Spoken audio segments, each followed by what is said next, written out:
I was never the kind of person who believed in the supernatural.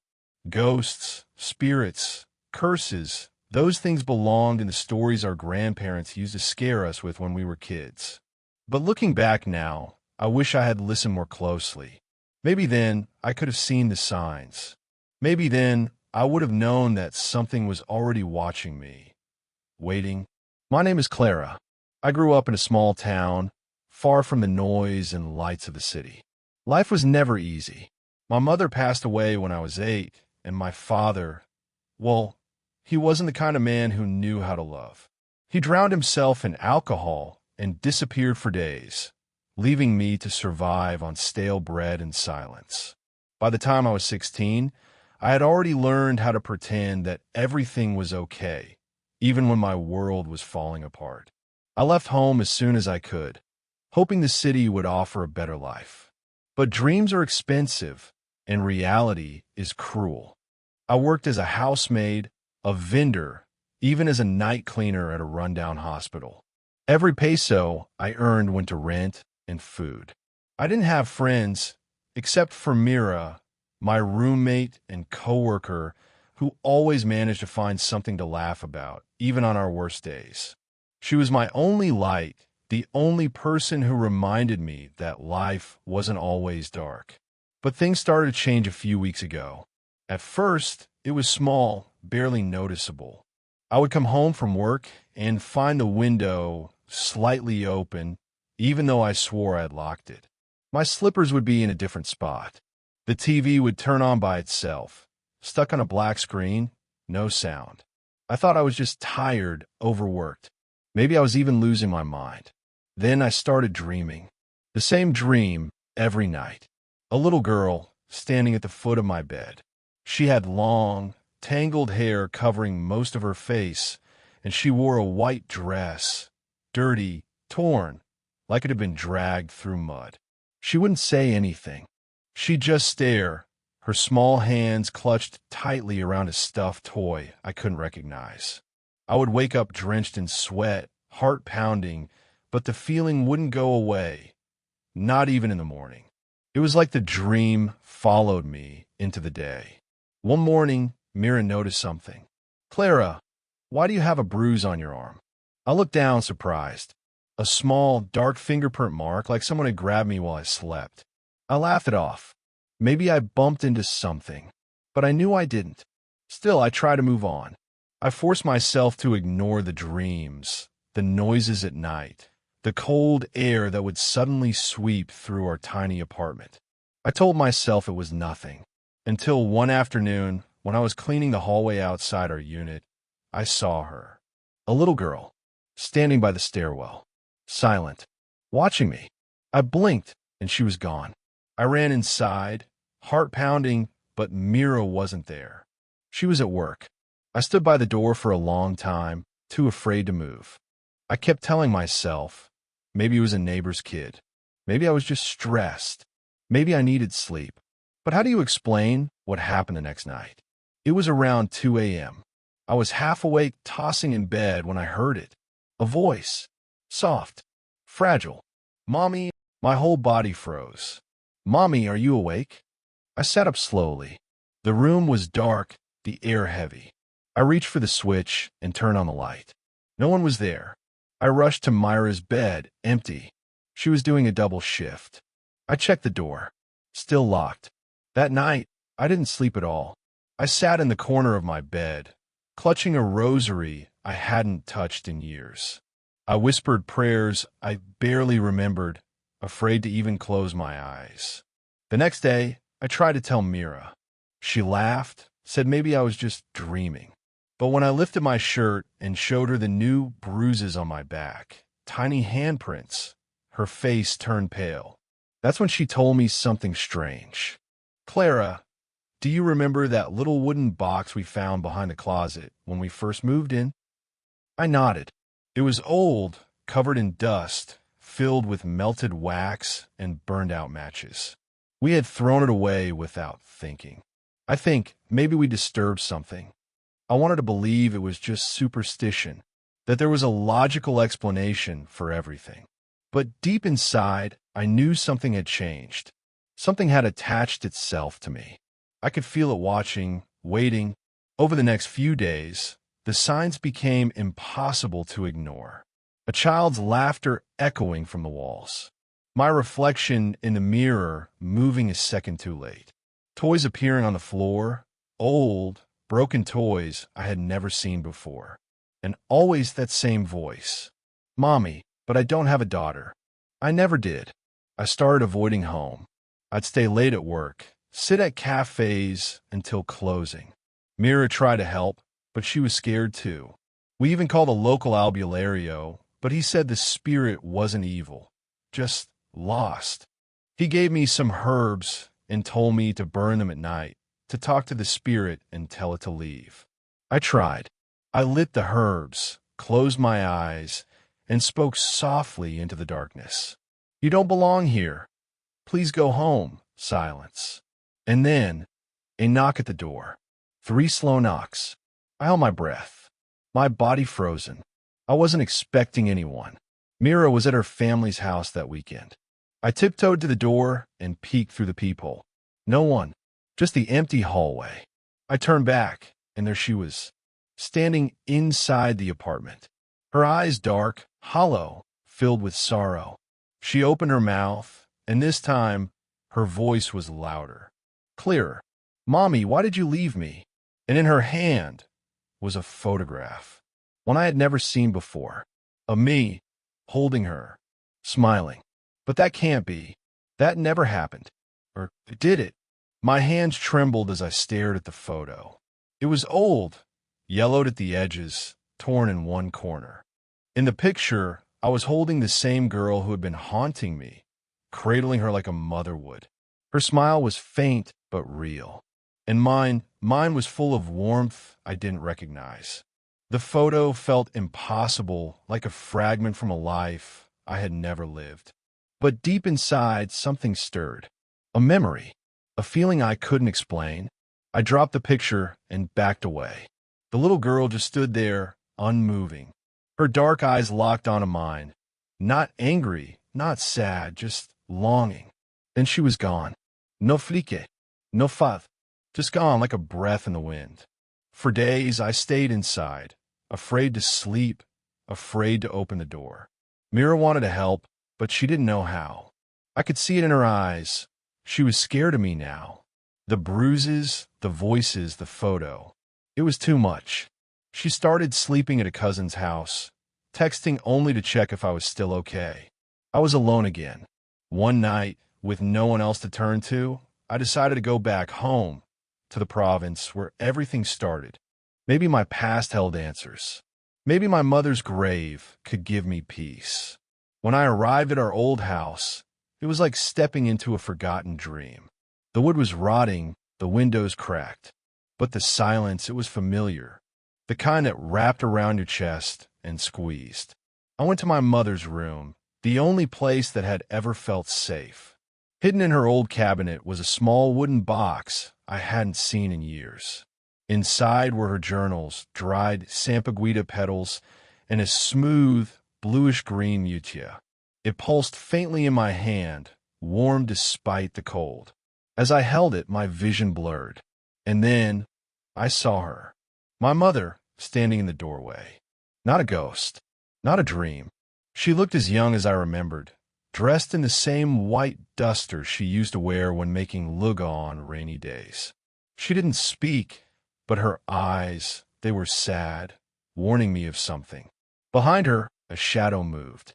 A tall, crooked figure with glowing red eyes and sharp claws that scraped the ground.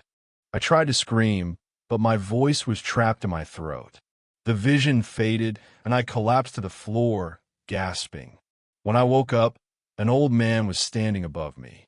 He was wearing a long brown coat, with silver strands of hair falling from his shoulders.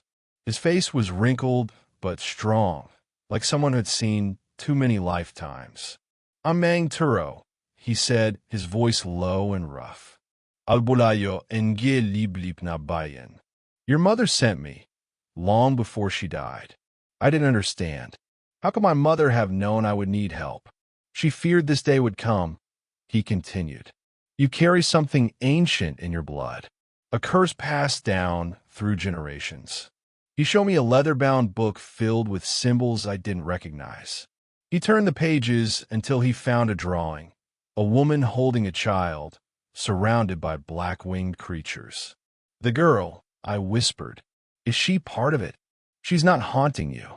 She's trying to return to you. What do you mean? I never had a daughter. He looked at me with tired eyes. That's what you believe. But belief doesn't change the truth. I wanted to run, to scream, to deny everything. But the photo, the dreams, the mutia, there were pieces of a puzzle I could no longer ignore. Mang Turo handed me a necklace with a broken shell pendant. A kabibi, smooth and aged. This belonged to your Lola. It's not just decoration. It protects those who carry the blood of the Tagapangalaga, guardians born with the gift to see and fight creatures hidden from the human eye. He said the Aswangs had been looking for me for years, that my mother had kept me hidden by erasing my memories with the help of spirits from the old world, that the child, the girl, was not born of this world, but had once lived in it, and I had loved her. But because of the curse, because of what runs in my blood, she had to be taken, hidden in the Dewada's realm, where time does not move as it does here. I wanted to believe it was all a lie, that I was just tired, broken. But Mang Turo pressed the mutia into my palm. Hold this near your heart, he said, and you will see what's real. That night, I slept holding the mutia tightly, and for the first time, the dream was clear. I saw myself in the forest, running, barefoot and bleeding. Behind me, creatures flew in the sky, shrieking, half bird, half man. I cradled the child in my arms, begging someone in the trees to take her. From the shadows, a woman appeared, beautiful, glowing, with eyes like stars. A Dewada.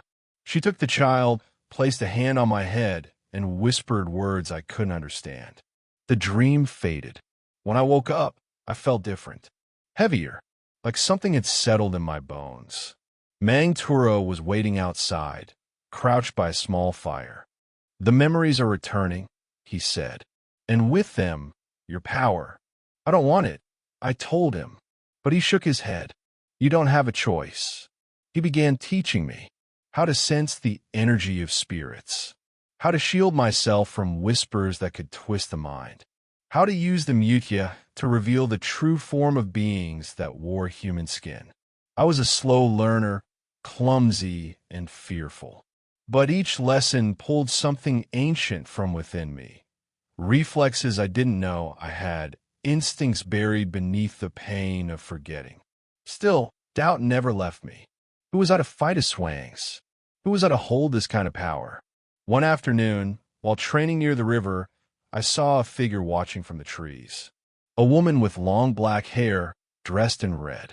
She smiled. Not kindly, but like someone who already knew how the story would end. Mang Turo, I said, someone's there. He stood up, eyes narrowed. She's one of them, he said. A Tagabante, sent by the Aswang na Pinuno to watch you. I clutched the mutia as the woman vanished into mist. She won't be the last. The air around us grew colder. You are being tested, Clara, he said. If you do not stand, they will come not just for you, but for those you love. Mira, the girl, the life I didn't remember, but still felt tied to. That night, I stood by the edge of the forest, staring into the darkness. Somewhere out there, something was calling me. Not just a girl, but something darker, older, waiting to see if I would run or fight. I used to think the worst pain was being alone, growing up with no one to run to, no arms to wrap around me when I cried. But I was wrong. The worst pain is finding out that the people who were supposed to protect you lied.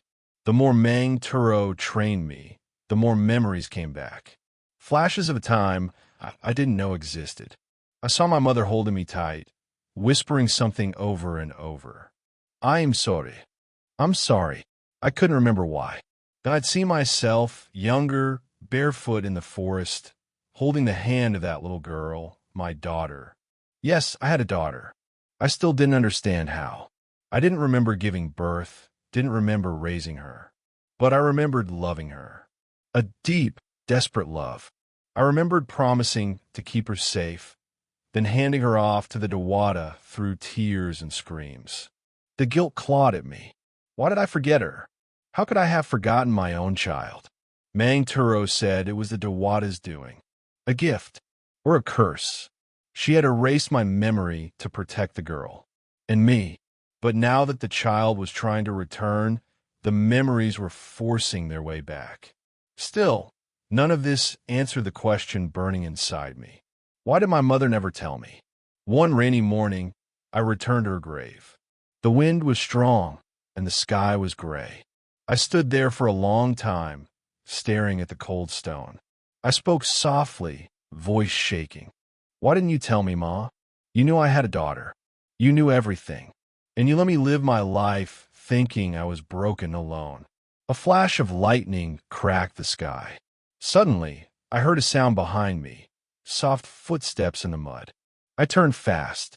A boy, maybe 10 years old, drenched from the rain. His clothes were too thin for the weather. He stared at me, unblinking. Are you lost? I asked. He didn't answer.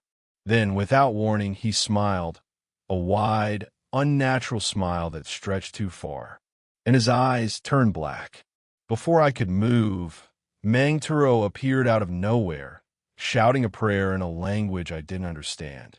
The boy screamed, not like a child, but like a dying animal, and vanished into smoke. A Pananjan, Mang Turo said, panting. A scout. They're getting closer. That night, I couldn't sleep. I kept replaying the boy's face in my head. He had looked human until he didn't. Mang Turo said the Aswangs were using illusions now, tricks to get close. But that wasn't the only thing bothering me. I had gone back to the house and found an old letter, hidden beneath my mother's sewing box. It was from my aunt in Samar, dated years ago. In it, she asked about the baby. She wrote, "You did the right thing, hiding the girl with the forest dwellers. But don't let Clara know. She will try to bring her back." I felt sick. My own family decided to erase my daughter from my life, for my protection, they'd say. But it didn't feel like protection. It felt like betrayal. I wanted answers, but there was no one left to ask. The next day, Mang Turo brought me deep into the woods. We walked for hours until we reached a quiet clearing. In the middle stood a small hut, barely held together by vines and wood. "She lives here," he said. "The one who gave you to the Dawada." Inside the hut was an old woman, hunched, her skin like tree bark. She was blind in both eyes, but she seemed to look straight through me. "So you've returned," she said, voice raspy. "You were just a girl when we wiped your memory. I never thought you'd come back." "I didn't choose this," I said, my voice shaking. "I was forced." The old woman smiled. "Like your mother, and her mother before her. All forced, all cursed. Why us?" She walked slowly to a wooden box and opened it. Inside was another Mutya, brighter than mine, pulsing like a heartbeat. "Because long ago, your bloodline defied the darkness," she said. "You were born from a line of Bantaluanag, guardians of the veil between the living and the dead. The Aswangs have never forgotten, and they want your child because she carries even stronger power." I stepped back. "I never asked for this," I whispered.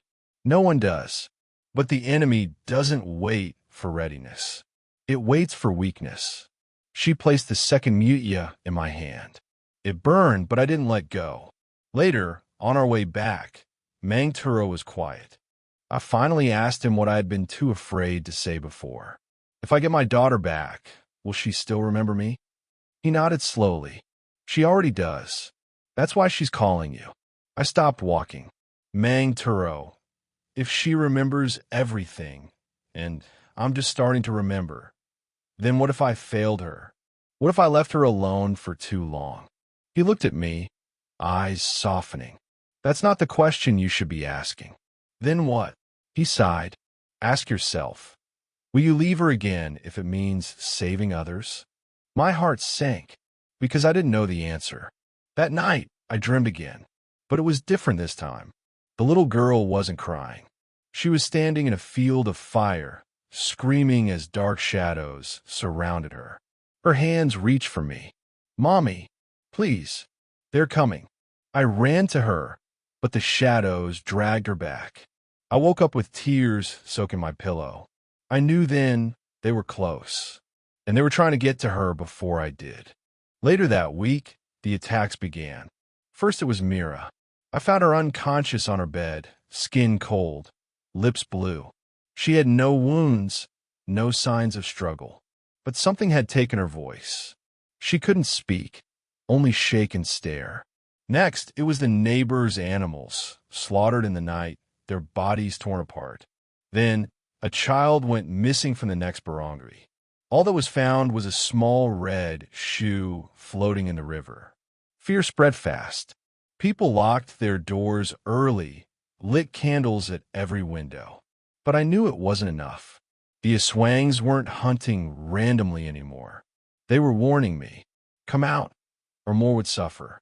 I sat in my old room, gripping the two mutias, heart pounding. My mind swirled with questions, guilt, fear. What if I wasn't strong enough? What if I wasn't ready? But through all that noise, I heard her voice again. Soft, broken. "Mommy," and I knew I didn't have time to wait. They were coming, and so was I. The air had changed. You could feel it even if you didn't believe in curses or shadows or spirits. It was in the way dogs barked at empty corners, how the trees whispered louder at night, how even the wind sounded like it was warning you. Something terrible was coming, and I wasn't ready. Even with the mutia burning against my skin, even after all the training Mang Turo forced me through, running through forests barefoot, chanting old prayers till my throat dried, holding the mutia until my hands blistered, I still felt weak. Doubt wrapped around my chest like a rope, tightening each time I thought of her, my daughter. She was still calling me, but now her voice sounded faint, strained, afraid. Mang Turo said it meant they were getting close to her, that if we didn't act soon, the veil would close, and she would be lost forever. I didn't ask what lost meant. I didn't need to. I could feel in my bones. Still, something inside me hesitated. Every time I closed my eyes, I saw my mother's face. Not the warm, smiling version I used to imagine, but the one in that final memory, the one where she was crying while carrying me into the forest, whispering over and over, "Forgive me." Forgive me for what? For hiding the truth? For giving me away? For making me forget I was a mother? I didn't know anymore. All I knew was that pain doesn't disappear just because you understand it, and no amount of mutia or magic could erase the kind of hurt. Mang Turo noticed the shift in me. "You're holding back," he said one morning after I failed a basic protection ritual. "The power inside you, it's feeding on your pain. But if you don't release it, it will consume you." I wanted to scream, to tell him I didn't ask for any of this, that I never wanted to be some chosen bloodline warrior. I just wanted my life back. I just wanted my daughter. But all I did was nod. That night, the ground trembled. Not an earthquake, something worse. The kind of shaking that didn't come from below, but from the air around you. The trees bent without wind. The birds flew away in flocks, screeching warnings no one else could hear. "They're preparing," Mang Turo whispered, watching the moon. "They've gathered the blood of the lost. It's the final sign." "What does that mean?" I asked, voice dry. "It means they've found the gate, the one between our world and hers." I froze. "You mean they're going to take her?" He nodded, eyes dark. "Unless we stop them." We didn't sleep that night. Instead, we packed herbs, charms, bottles of river water blessed under the eclipse. I tied both mutias around my neck, mine and the one passed down from the old woman. Together, they pulsed stronger, as if they knew what was coming. Before we left, I walked around the house one last time. The front door still creaked the same way it did when I was a child. The bamboo floor in the kitchen still had that loose plank Mama always told me not to step on. Everything looked the same, and yet it all felt like a dream now. I stood in front of the mirror in Mama's room. I barely recognized myself. I looked older, worn, not in a tired way, but like something inside me had been carved out and replaced with something sharper, something heavier. Then I heard her voice again. Mommy. Only this time, it sounded like a goodbye. I ran out of the house. Mang Turo was waiting at the edge of the woods, holding a small blade carved from black stone. For protection, he said. I tucked it into my waistband without a word. The path we took wasn't one I remembered. It twisted in ways that didn't follow normal forest trails. Branches parted on their own. Light shimmered strangely. It was as if the world was shifting around us. Then I saw it. A massive tree, twisted and ancient, its bark black as ash, its roots glowing faintly red. At its base, a wide crack pulsed with unnatural light. The gate, Mang Turo said. I stepped closer. Inside the crack, shadows moved. Some crawled, others slithered. All unnatural. And in the distance, I saw her. My daughter. She was standing alone in a field of white fog.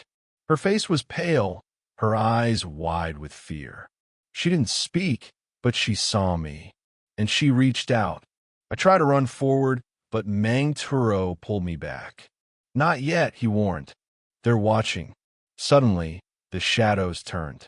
Eyes opened in the darkness, dozens of them, and a voice, deep and cruel, echoed from the crack. You come too late, Clara. It knew my name. We protected her. I shouted into the darkness. You can't have her. The voice laughed, a cold, empty sound. She was never yours to keep. She belongs to the curse. And then the shadows surged forward. I barely had time to react. I grabbed the Mutyas, held them to my chest, and whispered the only prayer I could remember. The light flared. The shadows screamed. But it wasn't enough. They kept coming, pushing against the edge of the gate, slipping through like smoke. Mang Turo shouted, throwing bottles into the air. Explosions of light burst around us, but the shadows swirled back and returned stronger. Then, from the darkness, a shape emerged. A tall, twisted creature, its skin stretched thin, its mouth filled with jagged teeth. Horns grew from its head, and black veins pulsed under its skin. An Aswang elder, the one leading them. Its voice was like broken glass. You abandoned her. We protected her. Now she is ours. I wanted to fight, to scream, to deny it, but part of me broke. Because in some cruel way, it was true. I did leave her, even if I was forced, even if I didn't remember. I dropped to my knees. I'm sorry, I whispered.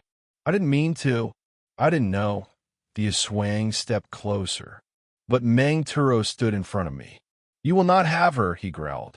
Not while I still breathe. The creature hissed, and the ground split open.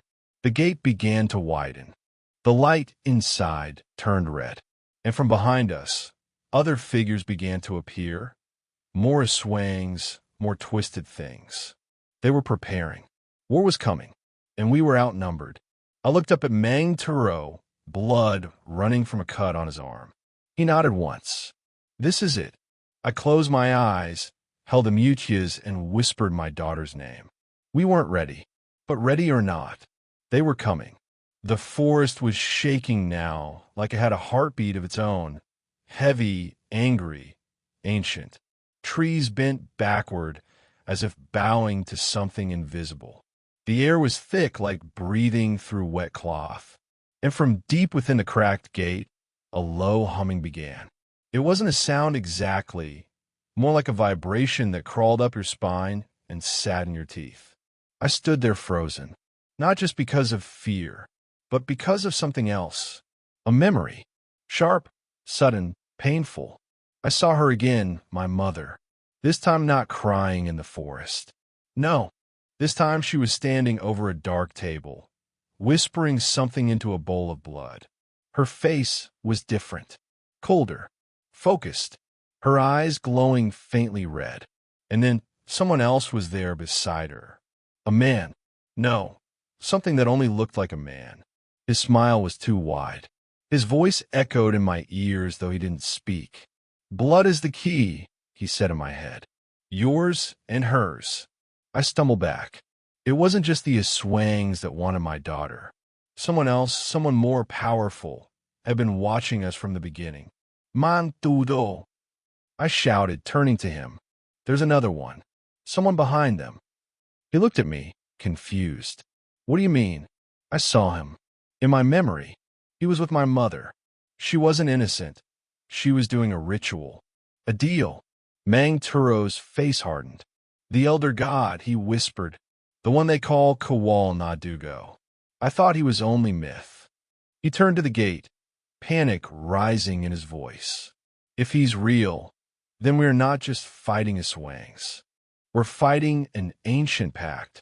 That word hit me like lightning. Pact. That's why the shadows kept saying I abandoned her. It wasn't just abandonment. It was sacrifice. A deal made with blood. And I, unknowingly, was the price. My daughter was the lock. I was the key. I felt sick. Suddenly, everything made sense. The voice calling me wasn't just my child. It was the pull of the curse. The binding. That's why she called me Mommy, even when I didn't remember her. The blood remembered. The spell remembered. The curse was alive. Before I could speak, a loud screech split the sky. We looked up and saw them. Not just shadows anymore, but full forms. Wings. Claws. Eyes burning red like coals. They were flying down from the mountaintops. The Swangs, yes, but bigger, older. Some had skulls for heads. Others had no faces at all. These were the royal ones. The high bloods. The original cursed. And behind them, the sky cracked open, like glass shattering. A black storm rolled in, but it wasn't made of clouds. It was made of souls, screaming, reaching, twisting. The curse was breaking loose. Mantudo puset me. Run. But I didn't move. I turned to him, tears in my eyes. Tell me the truth. He looked at me, silent. Did you know? I asked, voice shaking. Did you know what my mother did? His silence was the answer. You trained me, prepared me, but never told me why this happened. Why me? Why her? He stepped back. Because you wouldn't have fought if you knew. Pain and betrayal twisted inside me. You used me, I whispered. I saved you, he answered quietly. You think I didn't try to stop it? I was there the night she made the deal. I tried to stop her. I failed. I clenched my fists. The mutia burned hot. Too hot. One of them cracked. The energy inside leaked like smoke. And that's when the gate pulsed again, harder. It recognized me. The crack widened. And for the first time, I saw what lay beyond. Not fog, not a field, but a throne, made of bones, and seated upon it a figure. The one from my vision. Kawal Nadugo. He smiled at me. You are the last, he said in my mind. The final blood. Come to me, and the pain will end. I turned to Mang Turo. I need to go in. No, he said firmly. That's what they want. They already have her. But you still have power. If you go in, you might not come back. I looked at the gate again, and then I saw her, my daughter, fall on her knees, crying. Her eyes met mine, and in that moment I knew she wasn't just my daughter. She was me, a fragment, a soul split in half. The part they took from me when they erased my memory, when they tried to weaken me. They didn't steal her. They broke me. She was the child version of myself, and they were trying to erase her for good. If they did, I would become hollow, and the throne would be mine. The prophecy would be complete. I would become Kawal Nadugo's vessel. No, I whispered. Not today. Suddenly, the ground split wider. A new figure emerged, tall, cloaked in leaves and vines, with a face hidden behind a carved wooden mask. the forest spirit, Diwata Nozedilim, the last guardian. She raised her arm, and vines lashed at the flying Aswangs, dragging two down and slamming them into the earth. She turned to me and spoke with a voice like thunder and rain. The pact must end, but not with death, with truth. I felt my knees. What truth? She stepped forward and placed her hand on my chest. The pain was instant. Memories flooded back. Being held as a baby while rituals were performed. My mother whispering to a shadow. My soul being cut in half and sealed in a mirror. The night the Mutya was hidden inside the well. And then I saw him. My real father. He wasn't human. He was a guardian. A protector. Half spirit. My blood was mixed. Not just cursed, but also blessed. And that was the true danger. Not that I would become Kawal Na Dugo, but that I could destroy him. A half-blood soul, with both light and dark, capable of undoing the curse that had haunted our land for centuries. The Dewata stepped back. You must decide, she said. Kill or cleanse. The ground trembled again. The crack now a full doorway. The throne glowing brighter. Mang Turo grabbed my shoulder. If you go in, there's no turning back.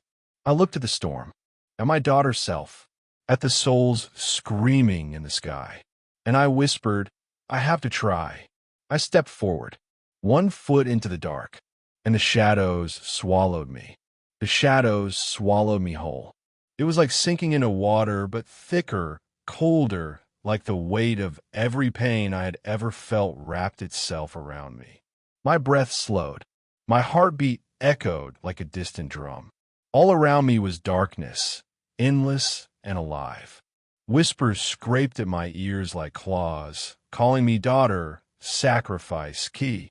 I pressed forward, step by step, my hands glowing faintly from the cracked Mutya in my chest, the last light I had left. Then suddenly, silence. The ground became solid under my feet. I stood in a wide, dark chamber. In the center, the throne. And on it sat Kawal Na Dugo. Not a beast, not a god, but something worse, something that looked like me. He had my eyes, my face, but aged hollow, twisted, as if all my pain had grown a body and sat waiting. Finally, he said in a voice that was not just one voice, but hundreds, maybe thousands, echoes of souls long devoured. You've returned to finish what your mother started. My fist clenched. I didn't come here for you. I came for her. He tilted his head. Her, he laughed. You still don't understand. She is you, a broken version, a memory you refused. And now she's mine. Behind the throne, I saw her, my daughter's self. Kneeling, eyes closed, surrounded by dark threads, like webs spun from grief. I stepped forward, and the threads tightened around her neck. Kawal stood, his form shifting between man, shadow, and smoke. I offer you a place, he said. Sit beside me. Become whole. End the suffering. Rule over pain instead of being broken by it. And for a moment, a terrible temptation filled me. To let go, to stop fighting, to give in and be powerful finally. But I remembered something, a voice, tiny, honest, the voice of a child who had called me mommy in the quiet night, the voice that once said, please don't leave me again. I looked at her, curled, shaking, forgotten. I had been running from her my whole life, but I was done running. I didn't come to join you, I said, stepping forward. I came to end this. The Mutya pulsed in my chest, and light burst from the cracks. My body trembled. Pain ripped through me like fire. Kawal screamed, flinching back. You would destroy yourself for that fragment? She's not a fragment, I whispered, walking into the circle. She's the part of me that kept hoping. The webs tried to lash at me, but they burned when they touched my skin. I reached out, touched her cheek. Her eyes opened. And for a moment, everything stopped. She smiled. The web shattered. A blinding light exploded from us both, and we merged, like two halves of a soul snapping back into place. My mind cracked open. I remembered everything. My birth under the blood moon. My mother's tears as she whispered ancient words to protect me. The night she bargained with darkness, not to gain power, but to save me from a curse passed down from her own mother. She had not sacrificed me. She had hidden me, split my soul to keep the enemy from taking all of me. But they found half, and now they wanted the rest. Kowal screamed, "You fool! You've made yourself complete, but also vulnerable." He lunged. Shadowy arms burst from his back, whipping through the air. I raised my hands. The light of the Mutia spread like wings, fiery, golden, radiant. The two forces collided, darkness and light, battling in a storm of memories, screams, and fire. He hit me hard, sending me flying back. But I stood up, again and again. Blood ran down my face, but I kept walking. "You don't win just by surviving," I whispered. "You win by remembering who you are." I reached for the Mutia, now glowing so bright it looked like a sun in my palm. Kowal laughed one last time. "You can't destroy me. I live in sorrow, in guilt, in regret." "I know," I said, "but I also live there, and I choose to forgive myself." And with that, I plunged the Mutia into the ground. A blinding light erupted. The chamber cracked. The sky tore open. A wave of warmth and color flooded everything. Kowal screamed, his body unraveling into ash. The throne melted. The souls trapped in the shadows began to rise, like sparks floating upward, freed at last. And then silence. Real silence. No whispers. No fear. Only peace. I collapsed to my knees, breathing hard. Then I heard footsteps. Mang Turo stood behind me, wounded but alive. "You did it," he said quietly. "No, you whispered." "We did." I looked around. The chamber was now just a field of glowing grass, like moonlight had grown roots. My daughter's self was gone, but not lost. She was me now, whole, finally whole. Mang Turo sat beside me. "The curse is broken," he said, "but the land will take time to heal." I nodded. "So will I." He looked at me with pride and pain. "Your mother, she gave everything. She would be proud." I closed my eyes, and for the first time I believed it. But just as I stood up, ready to leave the cursed realm, the ground rumbled again. A voice whispered through the wind, not Kowal's, not any I knew. "Balance has been broken," it said, "and the cost must be paid." I turned to Mang Turo. "What was that?" He shook his head, eyes wide. "That wasn't from this world." Suddenly, the sky darkened again, not with shadow, but with light, golden and cold. A figure began descending from the sky, wings like crystal, eyes like white fire. Not evil, but not kind either. Something older than all of us. The curse was a chain, it said, but also a seal. And then I understood. Kowal was never the true threat. He was a jailer, and I had broken the lock. My fight had saved my soul, but freed something else. Something still waiting. The figure vanished, and the light faded. Mang Turo placed a hand on my shoulder. "There is more to come," he said. I nodded. "Yes," I whispered. "But next time, I won't be alone." And I looked down at the cracked Mutia in my hand. It pulsed once more, faintly, but still alive. I left the cursed realm before the sun rose. The air in my lungs felt different, cleaner, lighter, but still thick with memory. The fields outside the mountain were quiet. No more whispers, no more shadows, just the soft hum of insects, the rustle of leaves, and the distant call of a bird waking up with the world. "Mang tudo wanka besai me, silen." We didn't say much on the way down. There's too much to feel, and words, sometimes they just get in the way. My feet touched the soil of my village again. But it wasn't the same village. People stood at the edge of the fields, Their faces turned toward the mountain as if they had felt something break or heal. Some stared at me with fear, some with awe, but a few, just a few, smiled with tears in their eyes. Lololina ran to me first. Her hands trembling, she placed them on my cheeks and whispered, "She would be so proud of you." I didn't have to ask who she was. My mother. In all those years of silence and pain, I thought she had abandoned me, that she had left me to carry the burden of a curse I didn't ask for. But now I knew the truth.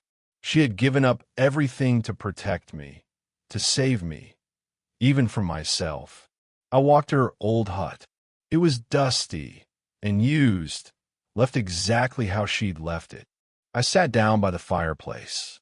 There was still a small carved figure on the shelf, the same one I used to play with as a child. A simple wooden girl with one hand missing. I picked it up and held it close. That night, I lit a candle for her. I whispered the words she once whispered to me during storms, when thunder shook the roof and I couldn't sleep. "You're never alone, Anik." I cried, not because I was broken, but because I was whole. The days passed slowly after that. I helped rebuild parts of the village damaged by the curse. The trees that had withered started to show signs of life again. The soil grew richer. Even the animals seemed less afraid. But something deep inside me had changed. I could still feel the power from the Mutya, weaker now but alive, like a heartbeat beneath the skin. Mang Turo taught me how to control it, how to listen to the spirit world without letting it swallow me. It was hard, exhausting, but it grounded me. One night, as we sat near the river, he finally told me the last truth. "Kowal," he said, "was not born evil. He was once like you, a child of promise, a protector. But when his family was killed and no one helped him, his heart turned to stone." I stayed silent. Mang Turo looked at me with tired eyes. "You almost followed his path, but you chose love." That night, I understood the price of power wasn't destruction, it was memory. Carrying the stories of those who couldn't speak anymore. Holding their pain, not to suffer with it, but to give it meaning. The villagers started calling me Bante Inghanganan, Guardian of the Edge. I didn't ask for the name, but I carried it with honor. One day, a group of children found me by the old well. One of them, a little girl with messy braids, tugged on my dress and asked, "Are you really the mommy from the mountain?" I smiled and knelt beside her. "No," I said gently. "I'm the one who found her." She blinked, confused. Then she hugged me. I hugged her back. Later that week, I returned to the hidden cave where I had faced Kowal. The place was nothing but rock now. No throne, no sado, just quiet stone. But I left something there, a small offering. The broken Mutya, wrapped in cloth, placed gently on the earth. A reminder of what was sacrificed and what was saved. In the months that followed, I started to write things down. Not spells, not rituals, just memories. My story, my mother's story, even Kowal's story. Because the next guardian, whoever they might be, deserved to know the truth. One rainy evening, Mang Turo told me he would be leaving soon. "My time is done," he said, staring at the horizon. "There are others who need guidance." I nodded, though my heart ached. "Thank you," I whispered. He smiled and placed his palm over my heart. "You're the bridge now, between light and dark, life and death. Don't forget who you are." Then he walked into the mist. I never saw him again. But sometimes when the wind blows through the bamboo trees, I hear his voice low, calm, steady. And I know I'm not alone. Years passed. The village healed. So did I.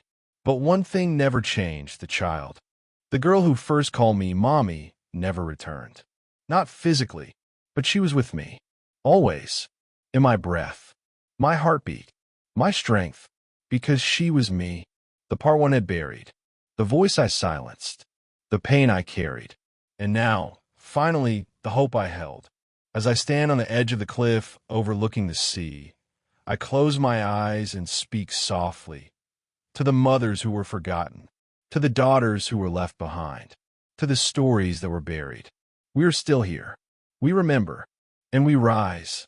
The wind answers me with a soft gust, carrying my words far beyond the trees, beyond the village, maybe even beyond this world. Some stories don't end with a battle. Some end with a beginning. And mine has only just begun. Fade to black. End credits roll. Soft lullaby in the background.